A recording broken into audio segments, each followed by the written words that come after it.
রান্নাটা শেষ করে আর তর সহ্য হচ্ছিল না, তাই একদম ওই পাতিলেই গরম গরম ভাত আর একটু লেবুর রস নিয়ে মেখে ভালো করে মাখিয়ে বসে পড়েছি। দেখেন আমার মাখানোটাই কত লোভনীয় দেখাচ্ছে। আপনারা সবাই হয়তো গেস করতে পারছেন না আসলে এটা কি রান্না করলাম। হ্যাঁ, এখন নিশ্চয়ই ঠিকই ধরতে পেরেছেন, চেপা শুটকি ভুনা। আমি ব্লেন্ডার জারে শুকনো মরিচ কিছু আর সেই চেপা শুটকিটা ভালো করে ধুয়ে পরিষ্কার করে তারপরে সামান্য একটু পানি দিয়ে ব্লেন্ডার করে নিলাম। ব্লেন্ড করে নিয়ে এখন আমার মূল রান্নায় চলে গেলাম। আসসালামু আলাইকুম, আপনারা সবাই নিশ্চয়ই ভালো আছেন। আরও একটু নতুন ভিডিও নিয়ে চলে আসলাম।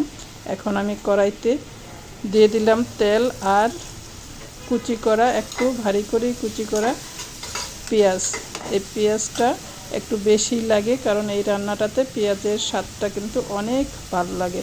আর সাথে দিলাম কুচি করা রসুন। রসুনটা বাটাও দেওয়া যেত, কিন্তু আমি বাটা রসুন দেইনি, কারণ রান্নার পর যদি এই রসুনটা দাঁতের নিচে পড়ে তাহলে বেশ ভালো লাগে, তাই আমি কুচি করে দিয়েছি। দিয়ে দিলাম লবণ। লবণ ছাড়া কোনো রান্নারই স্বাদ আসে না, তাই তো লবণটা অপরিহার্য। আর রান্নাটা কেন এত ভালো হয় জানেন? মন দিয়ে ভালোবেসে রান্না করলে অবশ্যই সবার রান্না ভালো হয় এবং পরিবারের প্রশংসা পাওয়া যায়। যারা শুটকি মাছ পছন্দ করেন তারা নিশ্চয়ই এভাবে তৈরি করেন।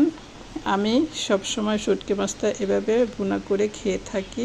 এখন দিয়ে দিলাম একটু হলুদের গুঁড়া আর মরিচের গুঁড়া। হলুদ মরিচের গুঁড়াটা সামান্য দিলেই হবে, কারণ আগে যেহেতু আমি শুকনো মরিচ দিয়েছি।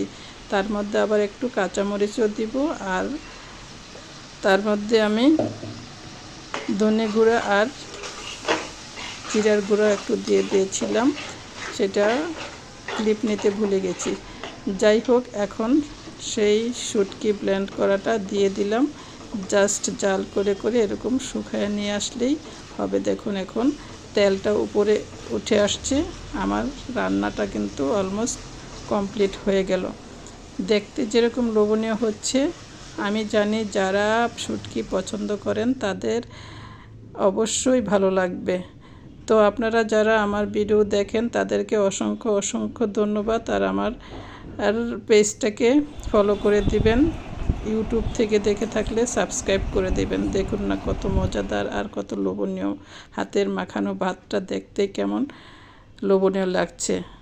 তো বন্ধুরা, আবার দেখা হবে নতুন কোনো ভিডিওতে। ততক্ষণ পর্যন্ত ভালো থাকুন।